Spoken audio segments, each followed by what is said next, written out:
Hey guys, Toby here with Woodiwiss Painting, and I'm here with one of my favorite customers, Nancy. We just painted Nancy's house, and I think it came out really great. My favorite part of it, though, is to find out Nancy's story about the organization she started called Rooms of Hope. Correct. So can you tell us a little about Rooms of Hope and what you guys do? Absolutely. Rooms of Hope is a passion of mine for almost 10 years. I'm on the board of directors of Rooms of Hope, and we make rooms over for children who have life-threatening illnesses, whether it's cancer or whatever that may be. And we do this throughout the Bay Area, and it is our goal and mission to provide love, warmth, and hope for all of these families who are suffering greatly with having an ill child. I mean, trying to understand what it's like to have an ill child if you're a parent is probably the most difficult thing for most people, because they could never imagine their kid being so sick that they would actually die. So we are there to give the child the dream that they have been looking for. We work with them and the doctors to provide the best quality rooms with everything that would make that child smile and that family to know that they have another place to go other than a hospital bed. When these children come home, and some don't. In fact, we have the experience of a child who had to stay in the hospital while we did the room.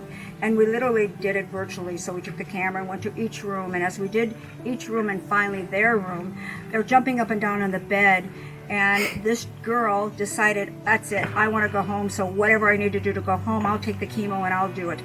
It brought tears to everyone's eyes in that room to know that child was willing to go through a little bit of pain, maybe a lot of pain, to get home and get into a room that she loves and can get well. That to us is the epitome of what we do, making hope and love for a child so that they can get well. To us, that is everything. So right now with COVID, this has got to have made it much more challenging for you to do what you do, fundraising, all that. Tell me what's all that like? Well, our major fundraisers are two. We have two. We have one that is our annual one, which unfortunately this year had to be canceled. This would have been the 8th year for us to have it, but due to COVID and due to the impact to families and to everyone, we do not want to risk the health and welfare of our donors or the very people who support us or our own people who are our volunteers. So we've decided to cancel it this year. It's with heartache and heartbreak that we have to do this, but this creates an issue for us regarding fundraising. Regarding our major fundraiser, we have to no longer do and postpone it until next year. We're willing to do that, but we want to get the word out. And I thank Woodiwiss for being able to let me speak about how passionate I'm about the organization that I've been involved with since its beginning. If you're seeing this and this story touched you, check their website, take a look at it, but I'd like to ask you to give something to Rooms of Hope.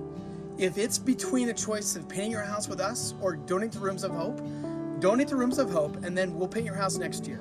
I'm kidding, you can do both. But here's the thing, even a little bit goes a long way. Donate your time, donate your expertise.